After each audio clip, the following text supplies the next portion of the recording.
ನಾನು ಕೇಳ್ಪಟ್ಟೆ ಸರ್, ಈಗ ನೀವು ಕೃಷಿ ಲೈಫಿಗೆ ಬರೋದಕ್ಕೆ ಮೇನ್ ರೀಸನ್ನೇ ಕೊರೋನಾ ಅಂತ ಕೇಳ್ಪಟ್ಟೆ.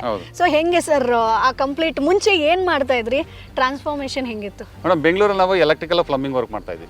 ನಾನು ಒಂದು ಬೆಳೆ ಬೆಳಿಬಾರ್ದು, ಸಮಗ್ರ ಮಾಡಂಗಿದ್ರೆ ಪೂರ್ತಿ ಸಮಗ್ರ ಮಾಡಬೇಕು. ಒಂದ್ರಲ್ಲಿ ಲಾಸ್ ಆದ್ರೆ ಒಂದ್ರಲ್ಲಿ ಸಿಗ್ಬೇಕು ನನಗೆ. ಆ ಥರ ಮಾಡ್ಕೋಬೇಕು ಅಂತ ಕಂಪ್ಲೀಟ್ ಡೀಟೇಲ್ಸ್ ಮಾಹಿತಿ ತೊಗೊಂಡೆಲ್ಲ ಬರ್ಕೊಂಡು ಲಿಸ್ಟ್ ಮಾಡ್ಕೊಂಡು ಶ್ರೀಗಂಧ, ರಕ್ತಚಂದನ, ಬೆಟ್ಟದಲ್ಲಿ ಅವೆಲ್ಲ ಫಸ್ಟ್ 1 ವರ್ಷ ಮುಂಚೆನೆ ಪಾಟಲ್ಲಿ ಬೆಳೆಸ್ಕೊಂಡೆ. Okay okay. ಮನೆ ಪಕ್ಕದಲ್ಲಿ ಮನೆ ಅಂದ್ರೆ ಎಕ್ಸ್ಪೆರಿಮೆಂಟಲ್ ಗೆ ನಿಮಗೆ ಚೆಕ್ ಮಾಡಕ್ಕೆ ಮತ್ತೆ ಇಲ್ಲಿ ತಂದು ಬೆಳೆಸಿದ್ರೆ ಬೇಗ ಬೆಳೆಯುತ್ತೆ. ಅಲ್ಲಿ ಸುಮ್ಮನೆ 1 ವರ್ಷ ಕೋವಿಡ್ ಅಲ್ಲಿ ಟೈಮ್ ವೇಸ್ಟ್ ಮಾಡೋದಕ್ಕಿಂತ 1 ವರ್ಷದಲ್ಲಿ ಏನೋ ಗಿಡ ಬೆಳೀತಾ ಇರುತ್ತೆ. ಹಾಗಾಗಿ ಅಲ್ಲೇ ಪಾಟಲ್ಲಿ ಫಸ್ಟ್ ಕವರಲ್ಲಿ 1 ವರ್ಷ ಮತ್ತೆ ಪಾಟಲ್ಲಿ 1 ವರ್ಷ 2 ವರ್ಷ ಅಲ್ಲೇ ಬೆಳೆಸ್ಕೊಂಡೆ.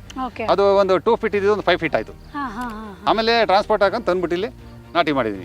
ಹಂಗಾಗಿ ನಾವೆಲ್ಲ ಸಮಗ್ರ ಕೃಷಿ ಮಾಡ್ಕೊಂಡಿದ್ವಿ. ಮೀನು ಸಾಗಾಣಿಕೆ, ಜೇನು ಸಾಗಾಣಿಕೆ, ಕೋಳಿ ಸಾಗಾಣಿಕೆ, ಪ್ರತಿಯೊಂದು ನನ್ನ ಉದ್ದೇಶ ಅಂದ್ರೆ ಪ್ರತಿಯೊಂದು ಇರಬೇಕು. ಜಾಸ್ತಿ ಜ್ಞಾನ ಜಾಸ್ತಿ ಬೆಳೆಸ್ಕೊಂಡಿದೀವಿ ನಾವು. ಜಾಸ್ತಿ ಲೇಬರ್ಸ್ ಇಟ್ಕೊಳೋದು ಅದು ಇದು ಎಲ್ಲ. ಫಸ್ಟ್ ಬ್ರೈನ್ಗೆ ಕೆಲಸ ಜಾಸ್ತಿ ಕೊಡ್ತೀವಿ.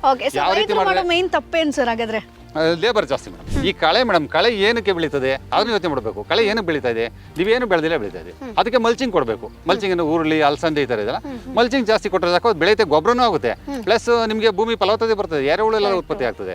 ನೀವು ಖಾಲಿ ಬಿಟ್ಬಿಟ್ಟು ಬರೀ ಅದಕ್ಕೆ ನೀರು ಗೊಬ್ಬರ ಹಾಕ್ತಾರೆ, ಬರೀ ಅದು ತಗೊಂತದೆ. ಬೆಳೆಗಳಿಗೆ ರೈತರು ಭೂಮಿ ಬಗ್ಗೆ ಏನು ನೋಡ್ತಾ ಇಲ್ಲ. ಯಾವತ್ತು ರೈತ ಭೂಮಿ ನೋಡಬೇಕು, ನೆಲ ಜಲ ನೋಡಬೇಕು, ಅದಕ್ಕೆ ನೀರು ಎಷ್ಟು ಕೊಡ್ತಾ ಇದ್ದೀನಿ, ಗೊಬ್ಬರ ಏನು ಕೊಡ್ತಾ ಅಷ್ಟು ಮಾತ್ರ ನೋಡಬೇಕು. ಇವಾಗ ಅದು ಮಾಡ್ತಾ ಇಲ್ಲ, ಮೇಲ್ಗಡೆ ನೋಡ್ತಾ ಇದ್ದಾರೆ. ಮೂಟೆಗಟ್ಟಲೆ ಗೊಬ್ಬರ ತಂದು ಸುರಿತಾರೆ, ಮೇಲೆ ನೋಡ್ತಾರೆ ಫಸ್ಟ್ ಸರಿ ಚೆನ್ನಾಗಿ ಬಂದಿದೆ, ಚೆನ್ನಾಗಿ ಬರ್ತದೆ. ಅದು 1 ವರ್ಷ 2 ವರ್ಷ ಬಂದಿಲ್ಲ ಅಂತಂದ್ರೆ ಏನೋ ಪ್ರಾಬ್ಲಮ್ ಆಗಿದೆ, ಪ್ರಾಬ್ಲಮ್ ಇಲ್ಲ ಅಂತ ಹೇಳ್ತಾರೆ. ಇನ್ನೊಂದು ಮೂಟೆ ತಂದು ಹಾಕೋದು. Boss Vala, B the boss.